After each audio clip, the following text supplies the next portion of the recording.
July meeting of the Library Board of Trustees. It is 6 o'clock.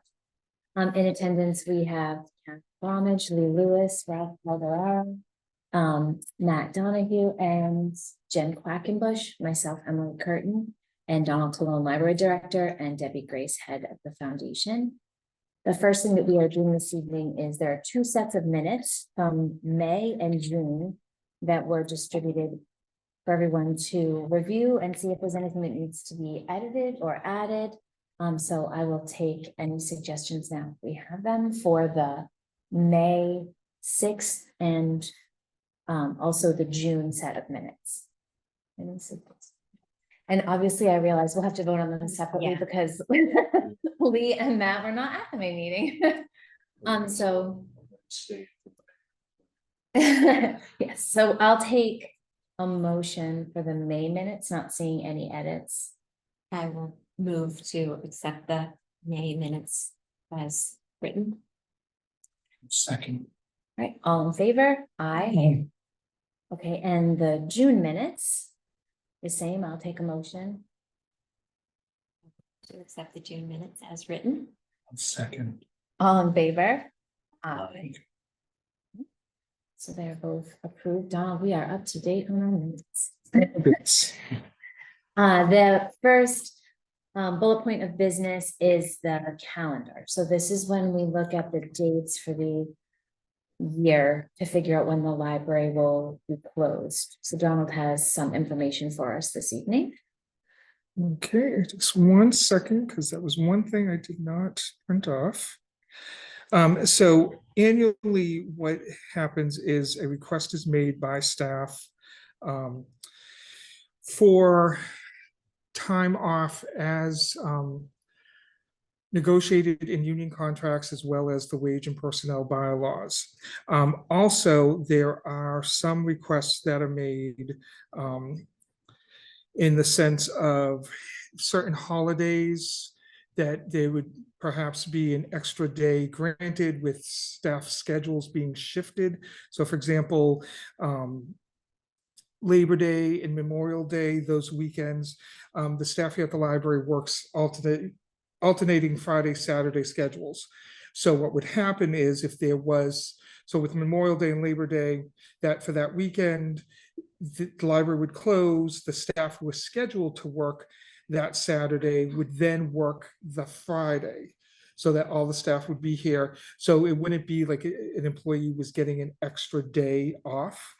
And so that kind of has been a practice here. So each year, you know, we go through this. Sometimes there are changes. So like, for example, with this particular year request, there is a request for next 4th of July weekend as 4th of July is on a Friday. So there was a request to have that Saturday off, with the understanding that the staff would normally work that Saturday. They would take that as their 4th of July holiday, and there would be no floating holidays given for that.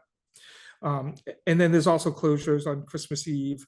You know, it's a half a day, depending on the length of the day, whether it's a 10 to 5 day or a 10 to 8 day, that will determine whether or not we're open until 1 or open until 3 those days. So the list, I believe, was sent out to folks. Was it not? Was it in the documentation you Did I not to previously give it to you? Okay. All right. So basically, I will just go over the differences. The other days, you know, obviously like Christmas and Thanksgiving, those are obviously days that, you know, have been contracted. So one request is for the Labor Day. So it's Labor Day, Memorial Day, and 4th of July. Those are all Saturdays. I personally, I talked to Emily a little bit about this. And while I have an understanding of, you know, the benefit of that for the staff, I do think that, you know, we are a service provider, and there's making an assumption that on those weekends that people are going away and that we would not be of service. I previously worked at another library that historically was closed on you know, Good Friday, eventually reopened on Good Friday, and there was quite a bit of usage on those days, especially the folks that do not celebrate other holidays. So we're making an assumption about our community members. And, I'm all about providing service to the community. And I do think that, as management, when we decide that we're going to close a particular day, technically staff should not have to be forced to use their own earned time, which is something that has happened in the past. So my opinion with these holidays request is to basically stick with the contracted time off and to forgo the additional time off. The additional Saturdays. Those additional Saturdays, because I do think that, and we could do a test. It could, this could be the test year, and statistics can show. But I just do have concerns that we're not serving the community by being self-serving in a way by closing on those weekends. There's an assumption of socioeconomic status and so forth. So I would, request that the board not vote for those, but obviously the contracted days we're responsible for, and then for the Christmas Eve half day, to follow suit with either the 1 or 3 p.m. closure. Does anyone want to add any opinion or talk any further about? I agree with Dawn. Makes sense. Okay. Then I would put forth as a request to us as a board was for a Saturday closure, Labor Day, Memorial Day, and 4th of July. Along with all other normally contracted holidays. So I would put forth before the board a request for the board to accept the fiscal 25 calendar based upon contracted days as outlined in the union contract and the wage and personnel bylaw. Because that does not include those 3 Saturdays. That is correct. Wants to make that motion?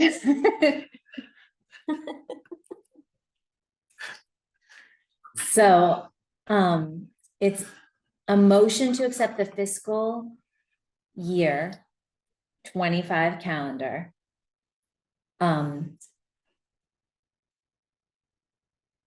With the agreed upon days. Okay.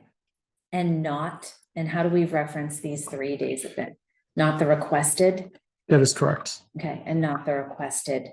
I'm gonna just call them Saturdays because they're all Saturdays that they want, right? Yes. They're additional requested Saturdays. They're basically asking for that entire weekend off. When it's It will work Memorial off. Day. It would work out to that. Okay. That's correct. All right.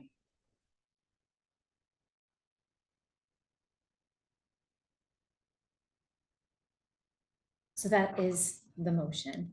Do I have a second? I second. Repeat Say what you that just all- said.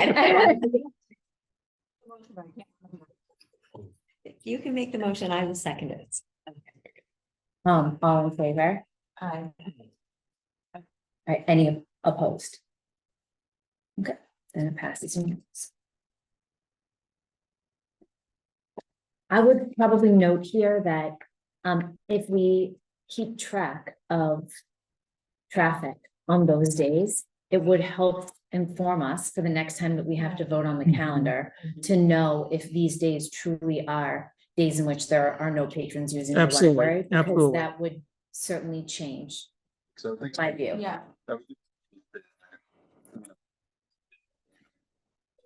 travel weekends, but something just in town to use the library, what with the advent of school year and all that, Yeah, as opposed to, 4th of July, obviously in the middle of summer, or Memorial Day close to the end, that kind of thing.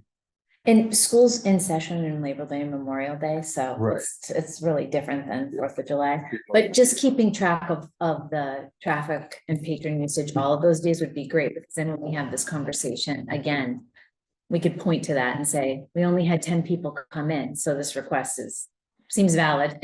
Or conversely, we have 200. Yeah, people coming. right.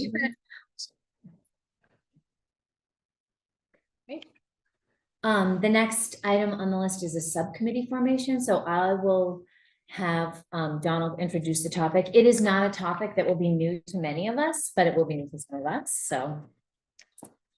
Okay, so there has been, so I had made requests to Emily concerning the formation of a subcommittee in regards to one of the projects here that I discussed when I first started, that we have a back storage area, which for those of you who have not seen it, I will gladly show you the space. As you're aware, the library does not have actual programming space. We utilize the children's room, the adult area here, as well as the teen space. And then at times we use offsite, spaces, which isn't conducive. Many times it's a singular staff member who's in another town building, sometimes by themselves. So we have safety and security issues with that. Can I interject here Sure. 1 second? We used to, before we opened our teen room, have that as a common meeting space, and it was utilized very frequently. So the loss of that space and not having anything to replace it is something we've kind of been dealing with since the teen room opened. And while we definitely welcome the ability to have the teen room, we did lose our common there. Yeah. So when I came along here, the back storage space was utilized for, it is where our friends' materials are for their ongoing book sales. There is library storage, and a lot of it was bookcases with the library's second and third copies, so it was our duplicates. What I found was that a lot of the materials back there were not conducive, condition-wise. It was not climate controlled, so there were a lot of condition issues, as well as I kind of have a retail mindset that as we make patrons more independent, to come into library, check to see, to locate a book. They may know that a particular, where an author is on our shelf here, but they're not going to necessarily look on the computer to see that there's actually 2 copies in the back storage space. So it being closed off area, I didn't find that it was being the best used space.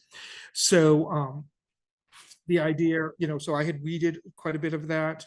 And the idea was to eventually make it usable space in order, for programming and stuff. But my initial idea was to kind of just keep it kind of low key, make it usable, and then make the big ass for really prettying it up. I mean, you'll see that it's cinder block walls.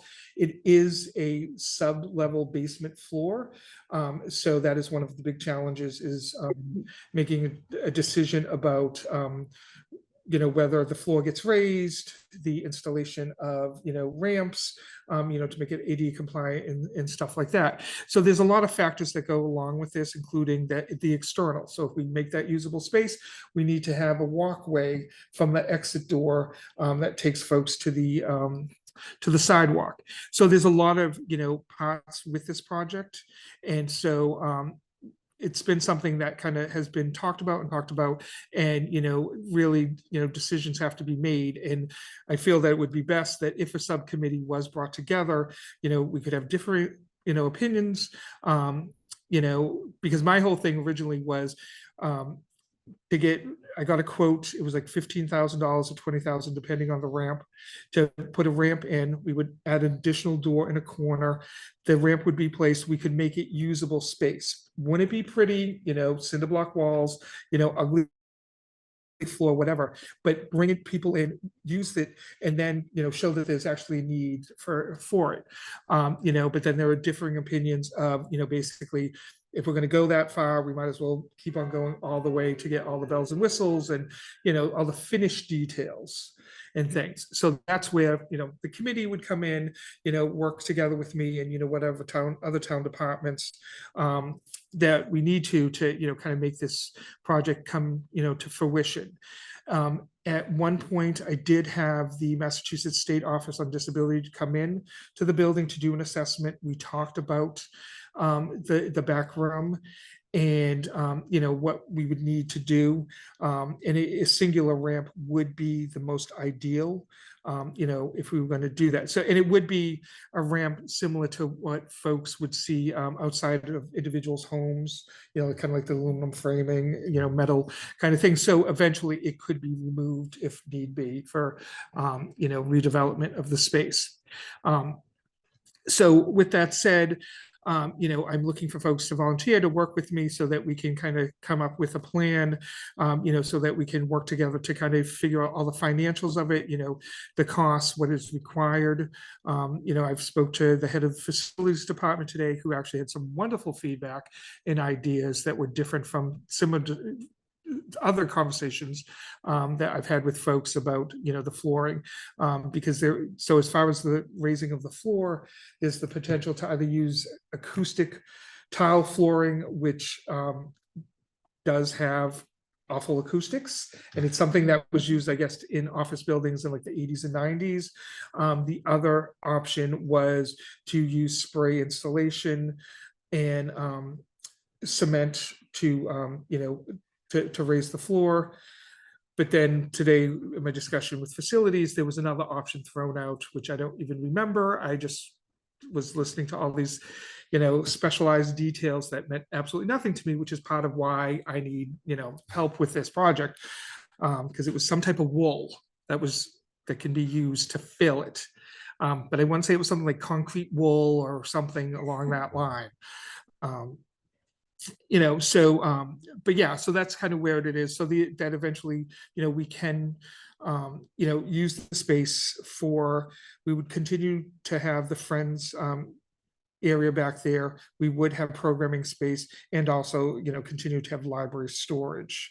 But I kind of need, you know, a group to work with so that we can, you know, whether it is, you know, splitting out, you know, responsibilities and just, you know, like talk to these 3 vendors or what have you, or, you know, we can take site visits to other libraries that have done a similar project and, you know, truly figure out the pros and cons, you know, from their standpoints of what's working now and what's not. Because, you know, they could do similar projects and then find out that the heating costs are going to be astronomical because of whatever was done, you know, with having the high ceilings or whatever. But Can I just add a couple of things? did I forget something? In addition to the very thorough presentation that Donald just made, this is a history topic. It has come up time and again during the entire time that I've been on the library board, and we have individuals who have put a lot of effort into potential directions. In fact, an individual who was on the foundation for a long time has done quite a bit of work on it and is coming back to the discussion. And there are individuals on the foundation who are willing to be part of the project. The way Donald set it up, it does sound a little imposing, all the details and the various avenues you can take. And it's not like doing a renovation on your home, because in public buildings, there are just so many, there's a whole different set of rules and a different way of doing things. Deb and I worked on the teen room together, and Deb redid the children's room. It can be done, but it does take a lot of time and energy. That being said, I really hope, how many people are you hoping for on your subcommittee? As many as I can get. And then I will open it up for as many volunteers are interested in working with Donald and members of the foundation and other departments of the town on this project.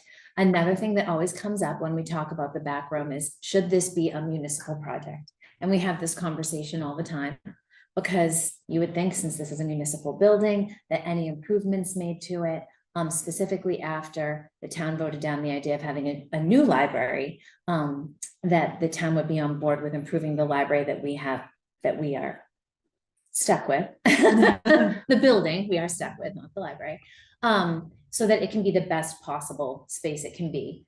But realistically, to go forth to town meeting and ask for a giant sum of money to redo the back room is not a definite. So it's nice to have a plan, and also just be knowledgeable about the project, so that when people inquire about it, if we do wind up having a municipal ask, we can speak to it.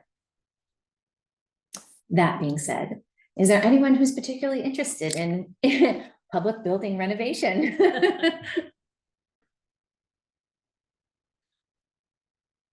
I would be happy to. And I'll also be on the I will committee, be so. happy to. Very You happy. I'll give you some basic ideas. Well, that, so, and let me just back up a little too. So like one of my, things as far as the decision making about like, in regards to like funding, for example, I am not, opposed to applying for $250 million worth of grants, for this project.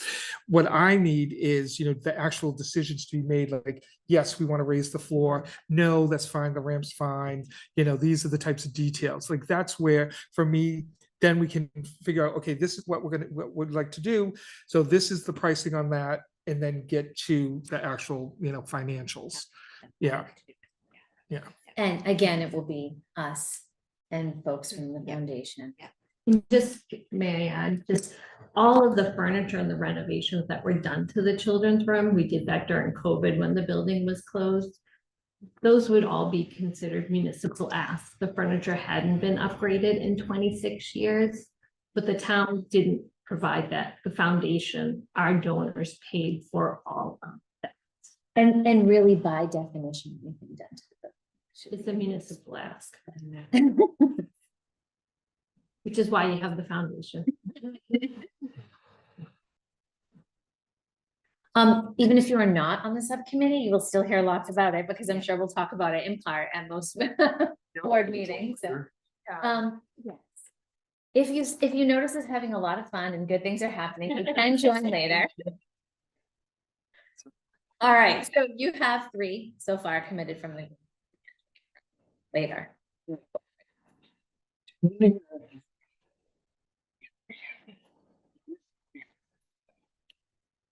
Volunteered for this committee. Mhm. When do we start? That's a good question. And Well, technically, the problem yes. with this whole project is that it's never gotten started. I've heard about it, we've talked about it, Absolutely. we've looked at various angles already. So I want to know is, when do we get started? Well, when we, Well, I would say my guess would be when Steve Clinch is the individual I mentioned earlier, who has done a lot of background work on this space and what could potentially happen to it, is willing to present to the group of us. And I believe he had identified July, the end of July or August as like his time frame. Okay. So that's Well- when he identifies his dates, then we'll pass on the dates and see what Okay. works. All right. So by the end of the summer, Ralph's So just saying end of August- summer. considering August is the last. Yeah, true. Then that's when we start. yes, and we'll have an update at the September meeting. All right. That's great. Great. The next bullet is very boring in comparison, because it's basically me saying to Carolyn, we have to have you bonded as treasurer again. Donald is aware, so. Which have to do something, because we have to pay the bill, and that's basically. And you how got, it's you done. got the bill. Did it, you was gotten it, the it's bill? comes to Donald, you right? gotten The, the the. I was forwarded an email from the town treasurer about it.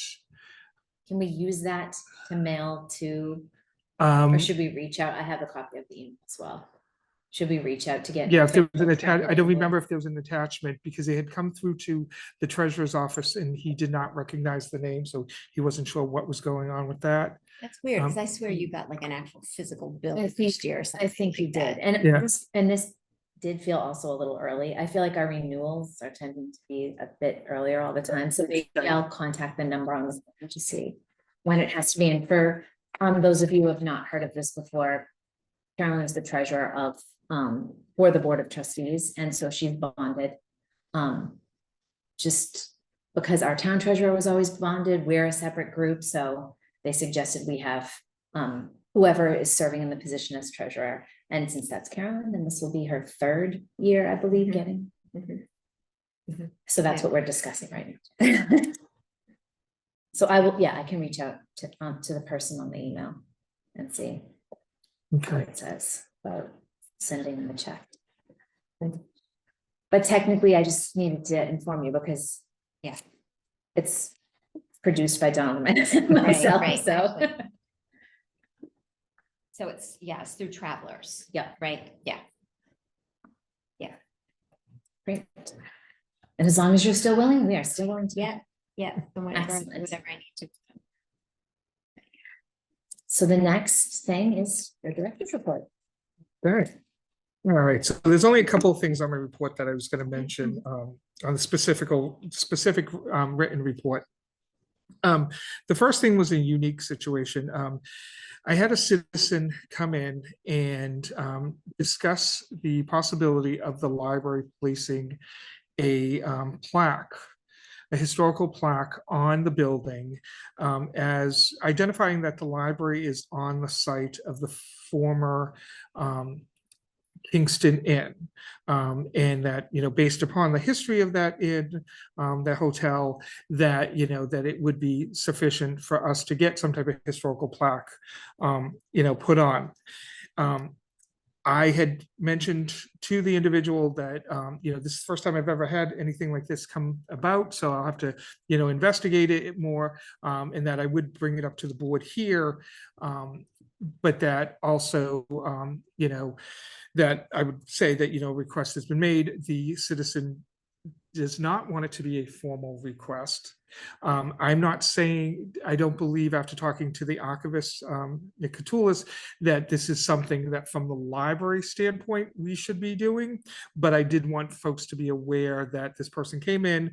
There was some discussion in the community with another community member, about the inn and so forth. And so there was, a thought, so I just want to convey that there was this thought conveyed to me. And I did say that I would talk to the, historical, commission to see what is the process and, involved with that, and, whether or not there would be something that would justify, the plaque. I believe that it would have to be something that goes on the exterior, which I do have a little concerned with that for vandalism purposes. But, that I am, going to investigate this further just for the knowledge. So should the individual return and have, more questions or what have you, that exactly, then, we'll be better equipped to answer that. Can I just ask a question? Sure. Did the person who mentioned this to you, did they indicate with any language as to why this should be done with a bronze plaque? So why it should be identified versus having a plaque that says that this was the old AT&T building? I think people should know. Yeah. I know. Yeah. I know that a lot of people exactly what the importance of the Kingston Inn Correct. is Correct. to the town, to people east. Correct. So, so I have limited knowledge of the Kingston Inn, but my understanding is that it was, a hotel that provided services to many people of color, and I believe it was the first hotel in Kingston. And so, because of that and the significance, of that history, that is what prompted, the individual to, come in and make that request. And while it's not the structure, it's the site. Is that exactly? And that is exactly what the comment was to have something to make note that this was that the library is on the site of that. Did the citizen indicate, did they want it outside, or could it be something No. inside, like a Yeah, no, we didn't have any discussion of that. It was just, my very limited knowledge of like a lot of historical plaques has been that they've been on the outside of the building. So someone, casually walking by could Right. see it and what have you.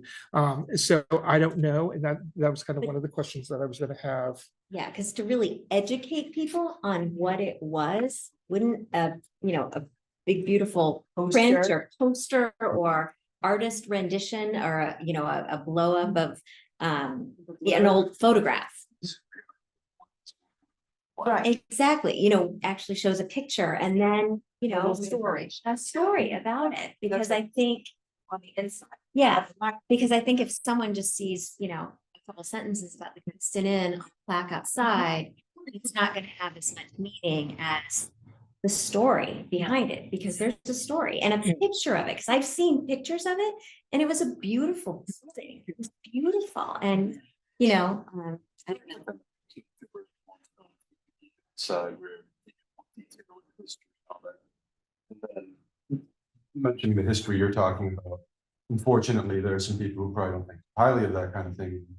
So if you have it on the outside where it's more liable for some Yahoo to walk by and spray paint it or something like that, versus keeping it inside, keeping it monitored, and like you guys are all saying, having detail involved. I like the sound of that. Just a thought. I personally think it's a wonderful idea. Mhm. I just don't know what the impact will be. Mhm. It's more about execution. Yeah. I guess. Nick has his work cut out for him. Yes, yes. One more thing for you to do. You have to create the wall space for it. Exactly, I have to build a wall.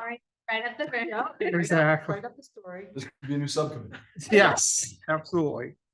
Absolutely. So the next thing on my director's report I want to mention was, and I just see that I have a typo in my report, was that I visited the Kingston Elementary School with Miss Hawley. We met with Dr. Whipple and Assistant Principal Jake G, because I'm not going to mess up his last name, to talk about, outreach and, big projects that that we can work with the school on KS with. So there are already nights that are planned that Holly has already been invited to. There was a couple of others that were added. I was invited to a multicultural night to enjoy some of the food that is on display there. But one of the things that I had asked about was at a previous library I worked at, the library media specialist did library tours. The school was right next to the library. They came over, they she'd bring the kindergarten class, they would get a tour of the library. That's when they signed up to get their cards. And it was a big production, so obviously by location, that isn't something that's possible for us to do. So what we are planning on doing, and there will be an ask made to the foundation later this evening, that Miss Hawley will be going to the kindergarten classes, visiting with the classes, giving them library card applications to sign up for the cards, as well as give them a swag bag, which will basically have bookmarks to color, and just some kind of miscellaneous things, and something that would promote, if the foundation was to fund it, that something that identifies that the foundation were the ones who sponsored that. The goal being is that, currently that the number of library card holders that we have has, it has been about 37 to 3,800. And most recently, I think we're up to like 4,100. And there is a goal that both Holly and I have to hit 5,000. And looking at the data on, library card holders, that basically under less than 9% of our library card holders are children. So there's only like 325 kids that have library cards. Because they check out books, and this is how it works in my house. I have a library card. If my kids come here, they take my library card. If I visit the library, I check out their books on my library card. So everybody uses one library card. That's why. I see the notes. But practice. Checks out the. Yeah. So the goal is to get that up, and I know that that's kind of been the culture here. I've seen that culture in previous libraries in years past. So like I said, the goal is to, increase now that, with, text notification, email notification, automatic renewals, it kind of makes things a little bit easier for parents, to be notified about, when I'm, yeah. Yeah, so that they can be, notified in a timely fashion about things falling due, et cetera.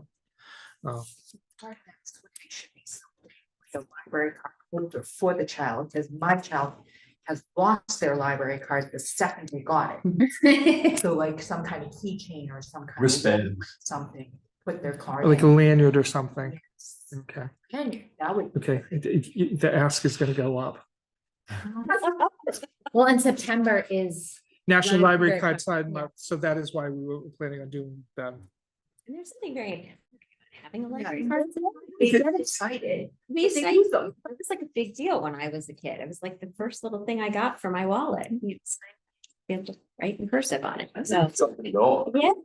yeah. So we just need. it was the first thing I put in my purse. Exactly. Interesting. And like it would be the first. In to choose. Yeah.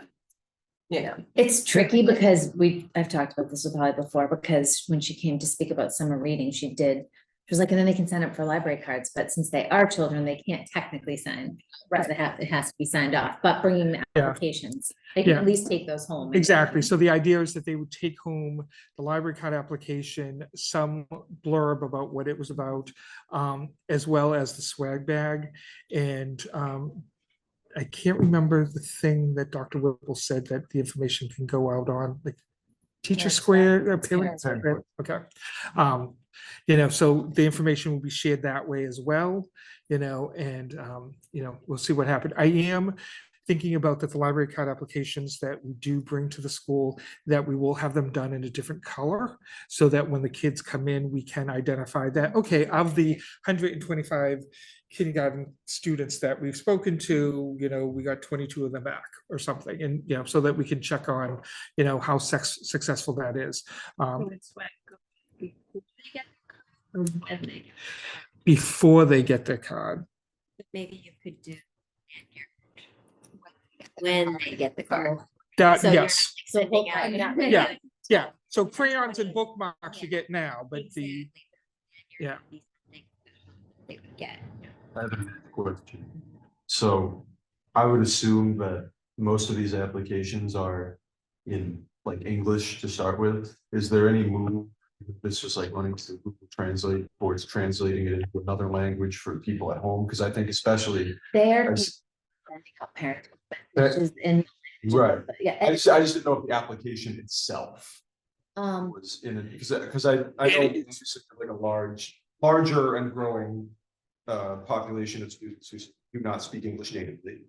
And, even if they speak it, it could be spoken to varying degrees in the home. And if the parents want more information from the application itself.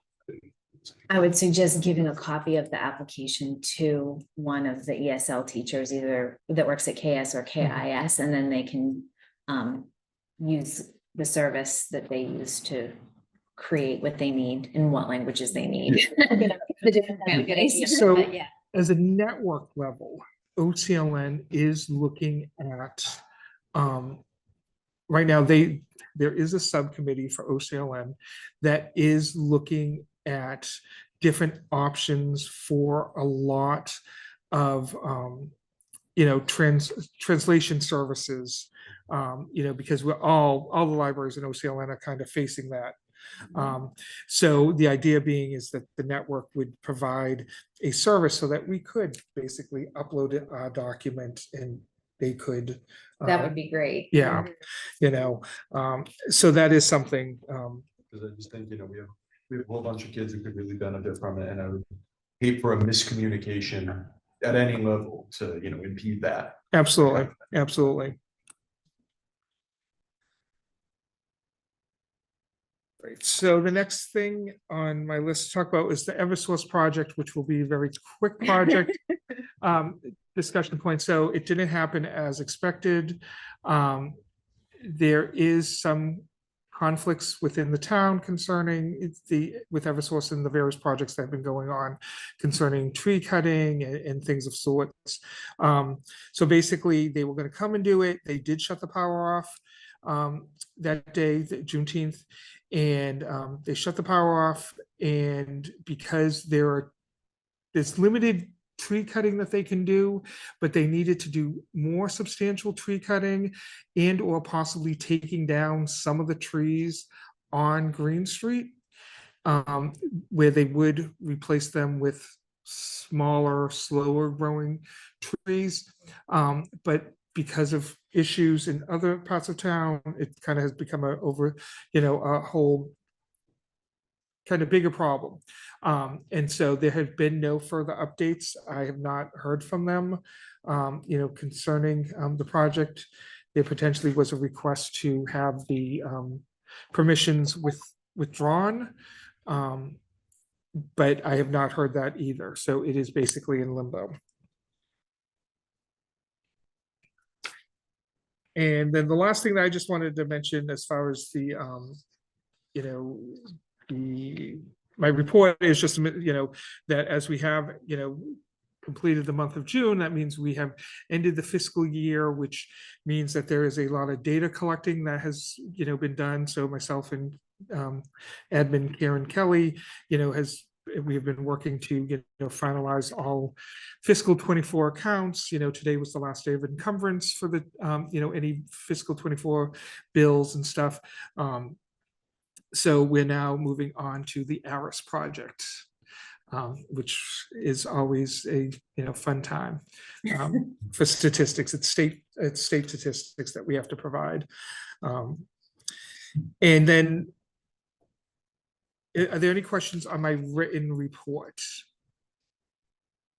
Okay, see none. So then we will move to the statistics. So basically, last year, for end of year, we were the top improved library in OCLN. We have fallen slightly this year in that we're number 2.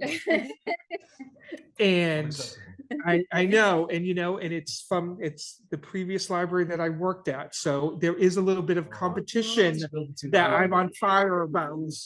So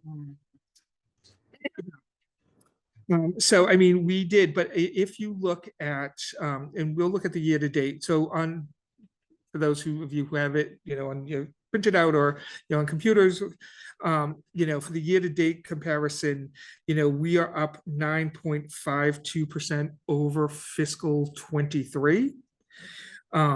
And the other library was 9.8. So they were just 0.3 more than us. But if you were to look at the statistics, you would see that a good number of libraries were down. And I would also like to note that, even some of the libraries that are brand new buildings, were down substantially, or there were very slight increases in their, numbers. And so for me, that kind of goes with that, a house doesn't necessarily mean it's a home. So I kind of am taking that with us, that we, even though we don't have a brand new big building, that we are providing services, providing the best customer service we can, and continue doing what we're doing, that the outcomes will, continue to, increase. So for fiscal year 23, we in total circulated, there was 116,388 items. And for fiscal 24, it had increased to 127,467. And then for the month of June, we were at a 0.16 increase. So we have, continually, as time has, gone on, we have, built up, as I previously mentioned, the number of library card holders, jumped substantially to, the 4,100. Previous years were 3,700, 3,800. So we are definitely on track to hit my 5,000 goal that I'm going for. I'm telling you, So are there any questions pertaining to the financial or the statistical part of the report? Staff reports. Any staff? I just wanted to throw out that I heard from yet another patron, that Mr. Miller has been super helpful with helping them restructure their resume and in their job search. And this is probably the fifth person that I've heard that from. So I think it's great that the Adult and Reference Department's really establishing itself as being a very helpful resource for people who are looking to change careers or pick off their career path at all. So it's great to hear.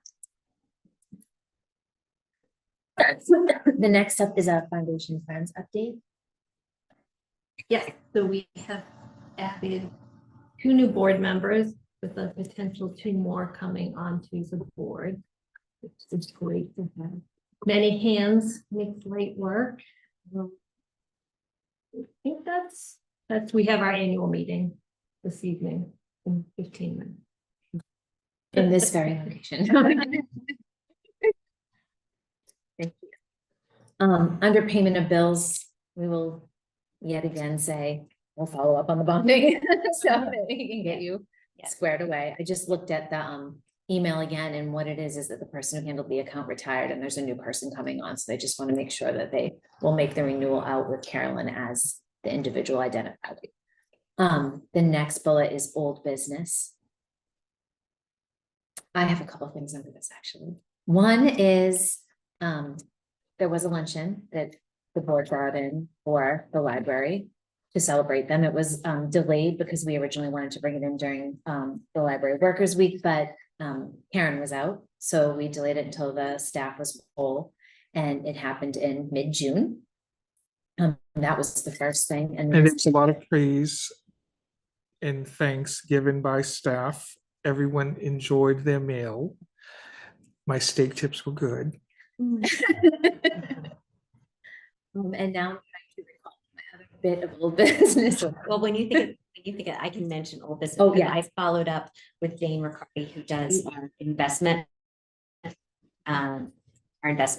work. And I gave her this date as well as August. Yeah, this is July already. God, July and August dates. And they were on vacation or it just didn't work. So once we established when our September meeting is, I'll follow up with her and we'll get her here for our September meeting. Perfect. And I recall what it was. It was the evaluation for the director. So Donald has completed his self-evaluation. So the next step in the process is that self-evaluation will go out to all board members. For those of us who just joined the board, you can read through it and see what the format looks like, and that's where your obligation ends. For those of us who've spent the last year on the board working with Donald, then we will take that same review format and fill out a review for Donald, which will then be returned to me by a week before our next meeting. So a week before the August meeting.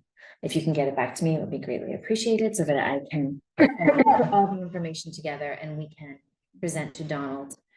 It also means that for that meeting, we'll have an executive session at the beginning where we discuss it briefly, and then we'll go into our regular session for the August meeting. You will get that evaluation this evening and the form if you're a member who has to fill it out. Do alarm. Oh, yes. So we do have to talk about the alarm, which we have talked about at prior meetings. It apparently was somehow tripped or set off Saturday evening. Friday evening. All the days are going together. Yeah. So Donald was already at home. The way that it's set up now, Donald's the first contact on the list. The head of facilities is the second contact, and I'm the third contact, but I'm the only local contact. So if it's after hours, which is usually when alarms go off. So I came here and actually the alarm was not going off and the building was dark and it seemed like it had been armed properly at that point, or at least it wasn't tripping any longer. But we do need to talk about upgrading the alarm system. Yes.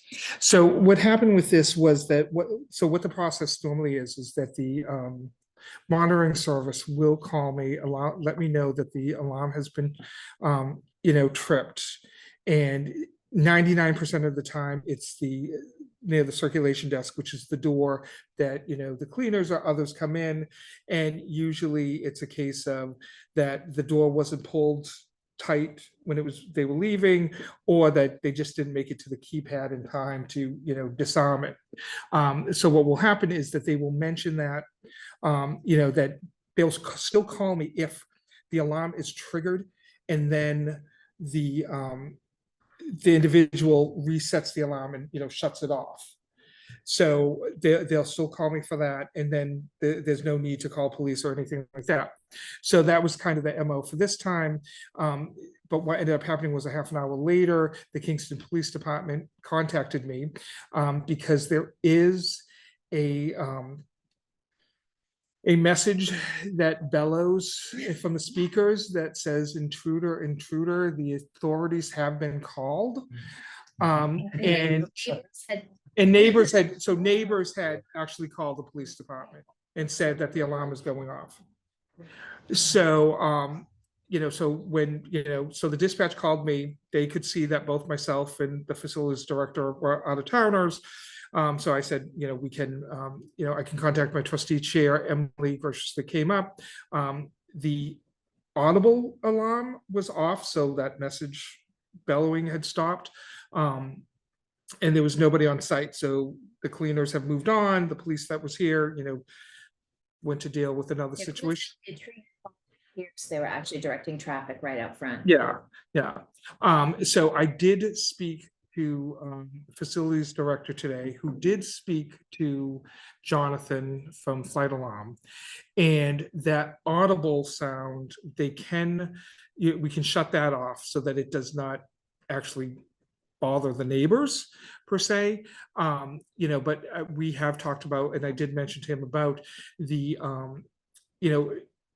upgrading the system so that things can be remotely done. So for example, like the security cameras that we have here, both here and at the Adams Center, but mainly here at the library, I have an IP address that I can access the computer, access them when I'm here, but I can't access them from home. So one of the challenges is that, that if I got the call and said, hey, the burglar alarm's going off, that if I can log into the system, whether it's on my phone or, on, a website or whatever, to be able to see and say, okay, the front doors are smashed in, this is serious, we actually need the police there, versus, it's the cleaners or, a staff member who had to grab something that they had forgotten or what have you. Because the alarm does go off periodically during opening times and end of day times. So something that would be a little more high tech. So that is something that is, future discussions, with the alarm company. I believe that so the alarm here is original to the building. And it was supposed to have a 10-year shelf life, and I think it's like 30 or something. It's well past. Yeah. It's intended. Yeah. But that would be, is that a municipal expense? I mean. Oh, absolutely. Yeah, Absolutely. yeah, Absolutely. yeah. That's what we have to show. Yeah. Yeah. I mean, that would be something depending on the cost of it. Like, Yeah. I think that, because when did recently have issues with the cameras, and which is kind of quirky, but basically our cameras can only be viewed in Internet Explorer, and you may or may not know that Internet Explorer doesn't, exist anymore. Right. So you have to use Microsoft Edge, but that add-in, add-on that you have to use so that I can switch it from, Edge to Internet Explorer, format only lasts 30 days. So every 30 days I have to reset the thing. So we had an issue with that. So talking to the company that does the, had installed the cameras and so forth, they said this is very outdated technology. So it would be in our best interest to, really look at, doing some type of upgrade. So it will be a point of discussion. Yes. Any other old business? New business? Not seeing any more. A September meeting, do we want to set that up or we want to wait? For the sake of just getting Jane a date, That was set all I up the was thinking September about. meeting. We meet on the 19th of August, so.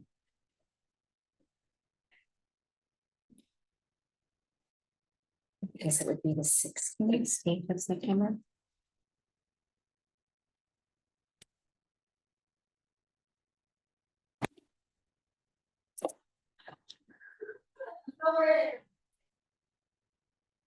Sounds good. Cool. I'll reach out to Jay. Contact regarding possibly on the 16th. And if it's familiar with her, then that's fine. And if it isn't, then we'll need a new We'll date. figure it out. Yeah. Okay, To great. August. Then I will take a motion to adjourn so that Deb can file in her. annual meeting. I move to adjourn our meeting at 6:55. Second that. We don't really need no in favor, but we can say aye. Thank you so much. Thank you.